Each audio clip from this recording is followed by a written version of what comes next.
Hello, hi everyone. So today we are starting a new series called the Spark series, and it's going to be about interviewing founders, female founders, and finding out about their journey, their products, and where their ideas come from, and yeah, everything about their business and their founders' journey. So I'm really excited to get started today with Marie Laure, who has founded Fermenti.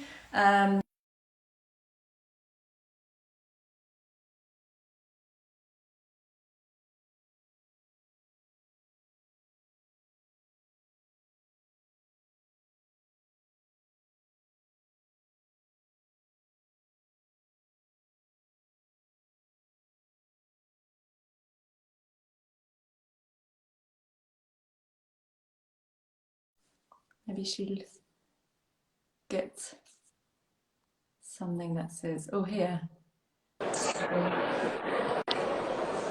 Hello. Yeah, I think Hello. we're live. Good. How are you? I'm fine, thank you. I'm in a bit So, of a noisy place, but I think it's all yeah, right. it's good. It's fine. We can't really hear the noise. All Great. right. So we're live from the food and drink event. Is that how it's called? It's called the IFE. It's the International Food and Drink Show. It's a trade Okay, show, and it's once a year in London. Yep. great, great. Okay, before we start, do you want to tell us a little bit about you and your business and your products? Sure. So I'm Marie, and I'm the founder of Fermenti, and we're the first fermented snack. So what does it mean? It's a snack that actually contains live cultures, so that you would find in yogurt or in kombucha or in sauerkraut. But we're making a sweet snack from fermented berries and nuts, and we're using technology such as freeze drying um, and dehydration to make actually a portable fermented food. Because most fermented foods we know, like kimchi or sauerkraut or even kombucha, they're all wet products. And we're Yeah, making actually the first dry, portable fermented food. Yep. and I guess it's the first ferment food I've heard of that sounds or seems quite good testing. Like it's got a flavor that attracts me, where the sauerkraut, for example, is like, mm. No, exactly. That's why we say that actually our product is for fermented food lovers and skeptics. So Yes, skeptics, yes. skeptics. Yeah, yeah. Yeah. Because it Yeah. tastes Definitely when really. it's berries flavored or made with berries and nuts, that feels like something I could eat. So tell us about the event and what you're doing today, what you're trying to get from the event. So I came yesterday as well, and the idea is to see um, how other fermented foods are doing. So how many other fermented foods are there for the moment? If there are other snacks that are or products that are targeted towards gut health. Um, and so I've seen that yesterday. Was really interesting. So there's one. Uh, a kefir, a water kefir company. There's a Okay. company called Bio and Me that are making yogurt, prebiotic yogurt, and granola. And then there's another brand that just makes kimchi and sauerkraut and things like that. But so basically, I saw three brands that were targeting gut health in particular. Um, and there's a well-being section actually in the food section. Okay. So there's a Yeah. well-being section. So I wanted to check that out, and also because in mid-June I'm going to take part to the. It's called the Balance Festival, and it's a health and well-being festival for consumers. And I'm going Okay. to be there with my products, and I just wanted to have a look how other people are decorating, Yes. Yes. their stands and what's needed. And then the other Yeah. reason why I'm here is because there's also another event at the same time, which is called Produce London. And that's for sourcing fruits and vegetables, actually. And so I'm Okay. looking for producers of berries and coconuts and things like that as Yeah. well. And I'm going to do Okay. this afternoon. Great.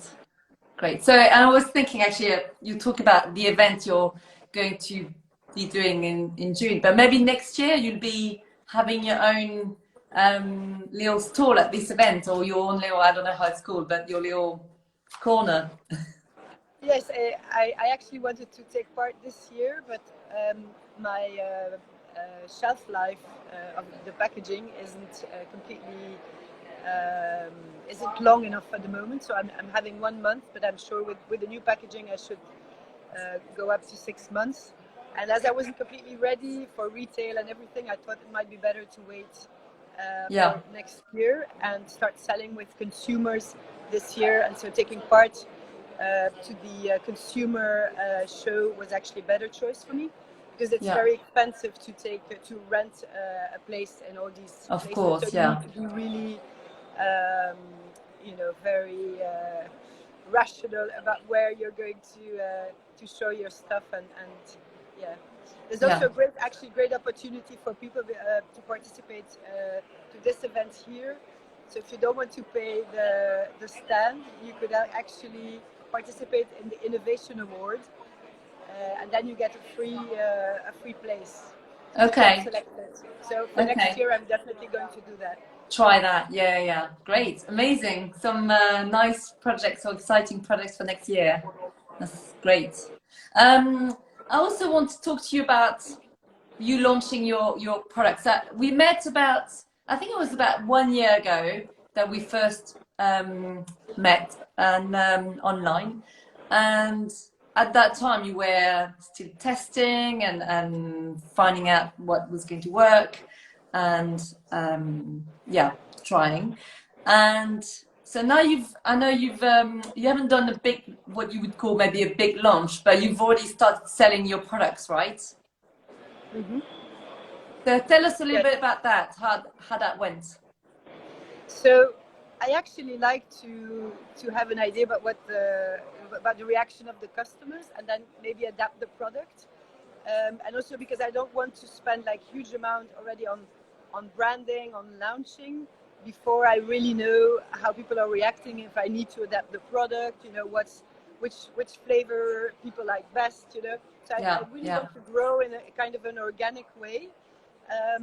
And so that's actually been my choice. And so I've started to sell during pop-ups.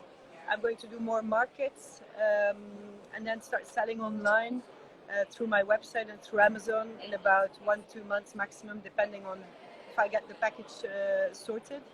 Okay. Um, so I'm going to get it sorted. It's just when.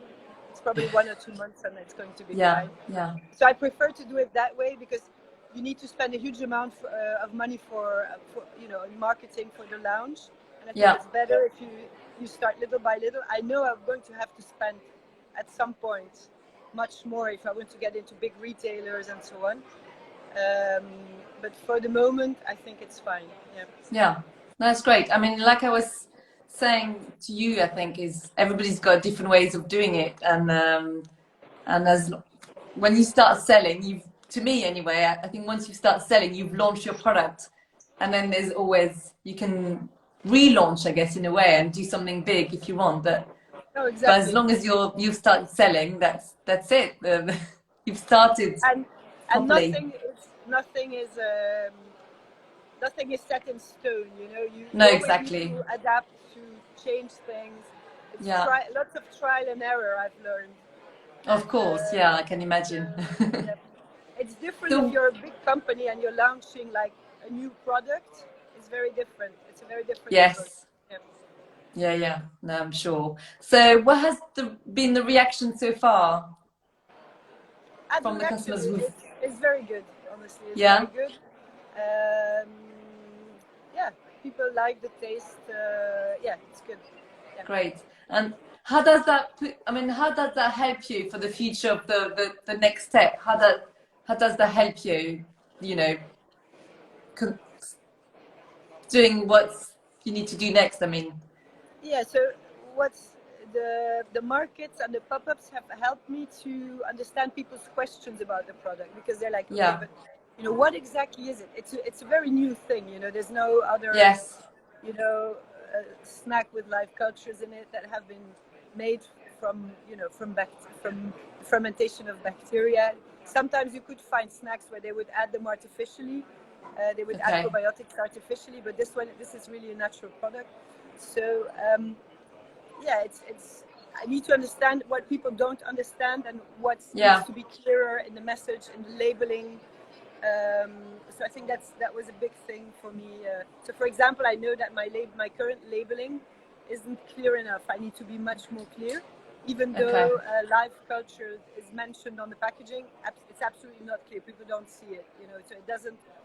So I've learned lots of things just by interacting with people and asking, also asking questions, and So they ask questions and you ask questions, I guess, and that's how you. No, exactly. That's what how you I've learn. Also learned is that exactly, and I have a filling inside of the macaron, and I've also learned that the filling wasn't large enough. I wanted more of it, for example. So I had to make it bigger, or all little details like that. Or in the beginning, I had a bit more sugar in it. I had so I'm using maple syrup a little bit, and I had a few people telling me, listen, maybe you don't need that much, and I was really happy to be able to cut down almost reduce. half of it. And it's still very tasty, and it's actually low sugar now, so it's great. So it's super interesting to talk to consumers, actually. And I can imagine it's nice to get their feedback and find out what they want and make sure that you can do something that really works for them. So great, amazing. Well, thank you so much for joining me today from the event. So are you still at the event this afternoon and then tomorrow? I think you said. Yes, tomorrow. No, so busy 3 days. Yes. Great. Okay, well, thank you so much. Enjoy the rest of your day and tomorrow at the event. And hopefully you get to meet loads of people. Joining us. Bye. Okay, thank you. Bye-bye, everyone. Bye-bye. Bye. Thank you for hosting it. Bye. Thanks.